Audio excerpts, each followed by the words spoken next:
I'm Alex, and welcome to my slightly different style of review for Monster Hunter Stories 2: Wings of Ruin.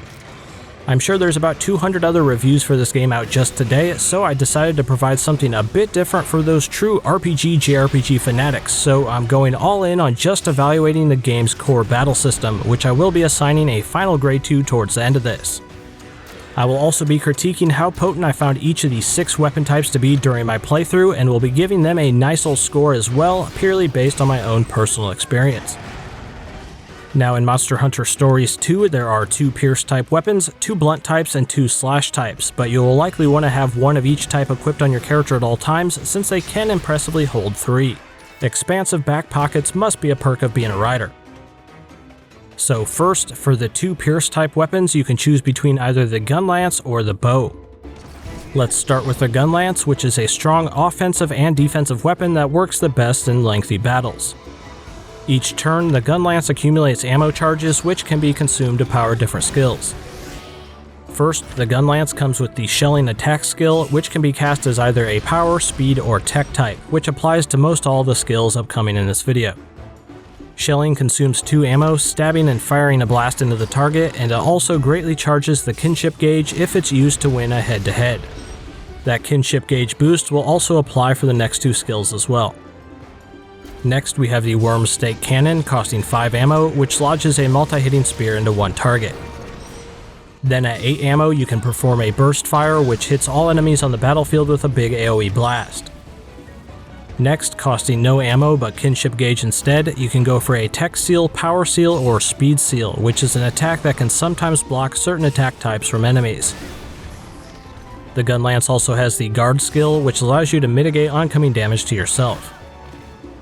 The Gunlance can also gain the Protect ability, which is similar to Guard, but this will draw attacks away from your allies to yourself. Then the finale, costing no ammo but consuming the entirety of the kinship gauge, you can launch the impressive Wyvern's Fire attack, which spectacularly hits all enemies. So overall, my thoughts on the Gunlance: it gets bonus points for being the one weapon that can maintain its gauge, ammo in this case, even after swapping to different weapons. Gunlances also provide a nice extra defense stat boost as well, being a roughly 5 to 10% increase if you keep up to date with crafting the latest ones for your level. The only real downside is that it can be somewhat slow going damage-wise towards the start of battle. I ended up really liking the Gunlance and would give it a personal score of a solid A. Next is the other Pierce type weapon, the bow. There are differences between the bows, being that they can come with either Spread Shot, Rapid Fire Shot, or Pierce Shot. They also come with different coating skills, being the Power Coating, Sleep Coating, Paralysis Coating, or Poison Coating. Some of the bow's skills will require you to use the skill Charge before actually being able to fire them. Charge will spend one of your turns without attacking to then add an extra attack to your next turn, and also put your bow into a charge state for that same turn. If your bow has the Spread Shot type, you can use the Charge to fire a wide shot that can hit all enemies. If the bow has Rapid Fire Shot, it shoots a multi-hitting barrage at one target. If the bow has Pierce Shot, it fires one big projectile at the target, which is powerful for breaking monster parts. Those all require the charge state to fire, but your bow's coatings only require kinship gauge to use. The power coating simply adds a bit more damage to that one shot. The other coatings are all roughly the same skill, just either having the chance to inflict the sleep, paralysis, or poison status ailment.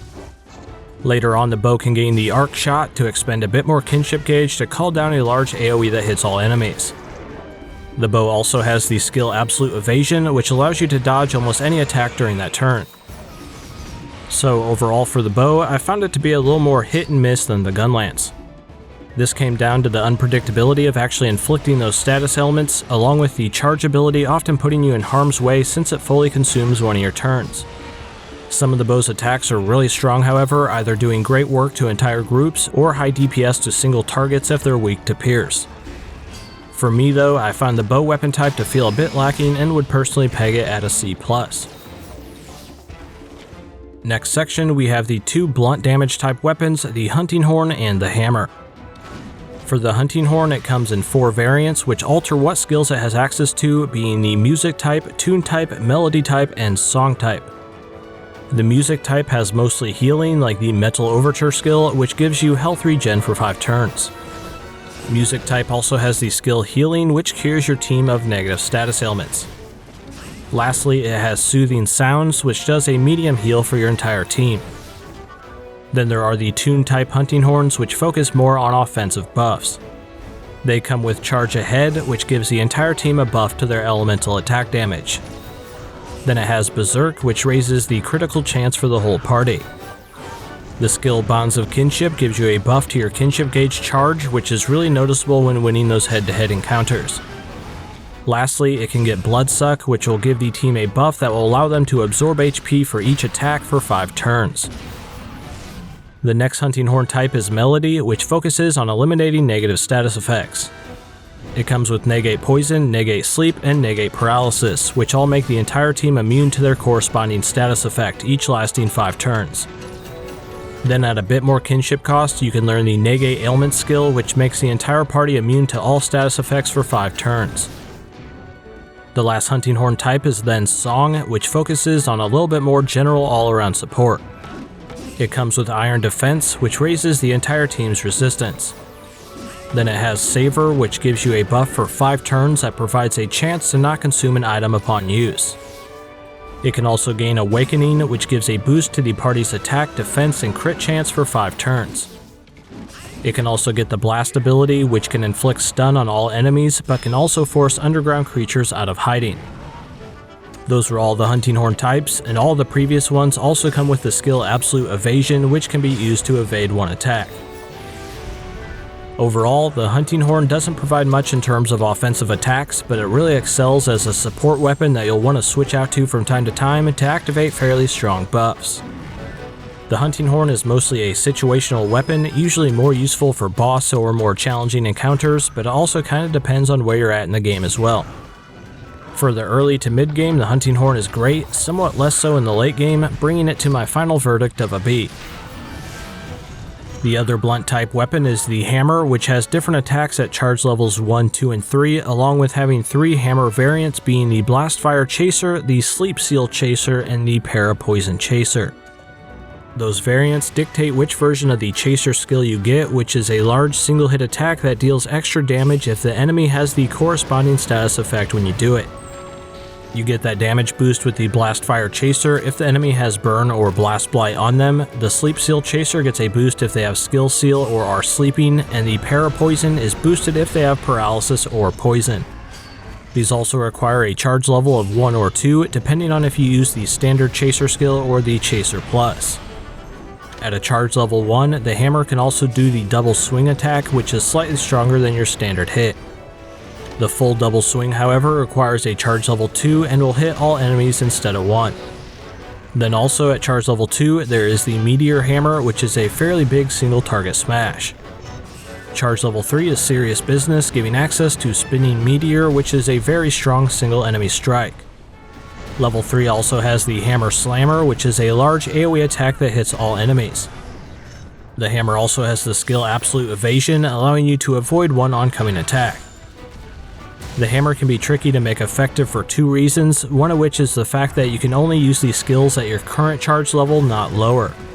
So if you're at charge level 3, you can't pop part of the gauge to do a level 1 skill. The other thing that makes it tricky is actually getting that damage boost from your Chaser skills, which require either a special dedicated status element focused build or regular use of items to get those status effects applied.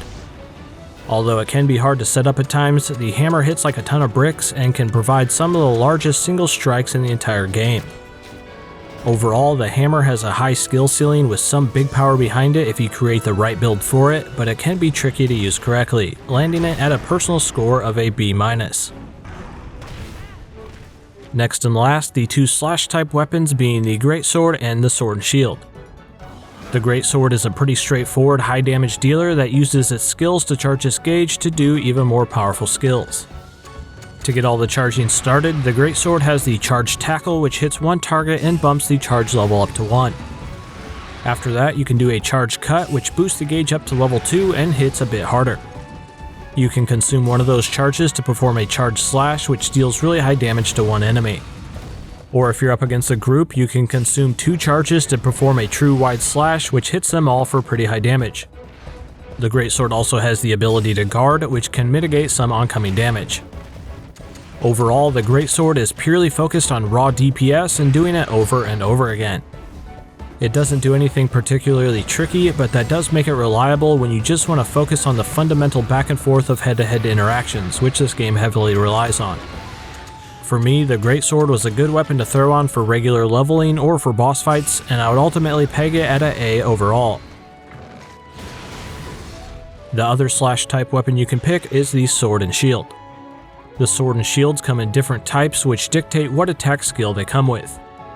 There is the focus slash type, which is a non-elemental attack which costs a little bit of the kinship gauge. The other types are all similar but dealing elemental damage instead. Those are the blade slash, frost slash, shock slash, torrential slash, and dragon seal slash.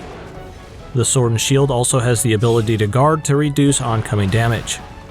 Later on, it can gain the counter stance skill, which is similar to guard, but it retaliates with damage each time you're struck during that turn. The sword and shield is the most basic and easy to use weapon of the bunch, but it's also one of the most well-rounded.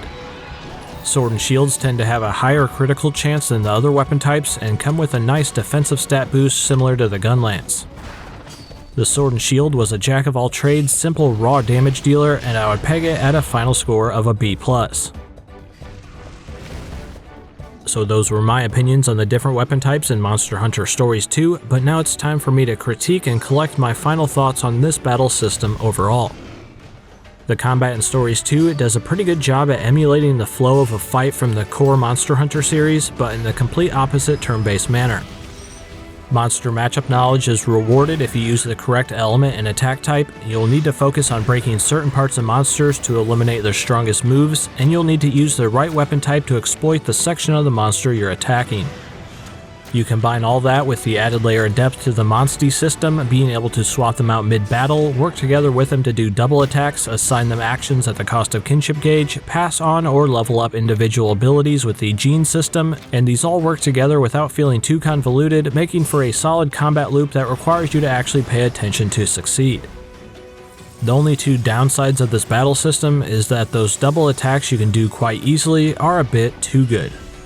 Double attacks completely cancel out the enemy's actions, and you'll find it sometimes not worth activating any weapon skills because you can often deal damage and negate an oncoming hit by simply doing regular attacks of the same type with an ally if it exploits the enemy's attack type.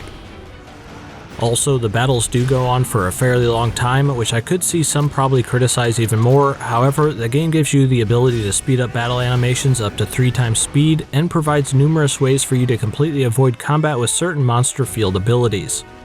Pretty much if you feel like you're battling too often, it's kinda on you. So overall, I quite like this battle system, and it really grows in you as you progress through the game, which slowly peels back its layers of depth like a deliciously oversized prehistoric onion. In conclusion, my final verdict for purely the combat portion of Monster Hunter Stories 2 is a better than I even expected, super strong A-.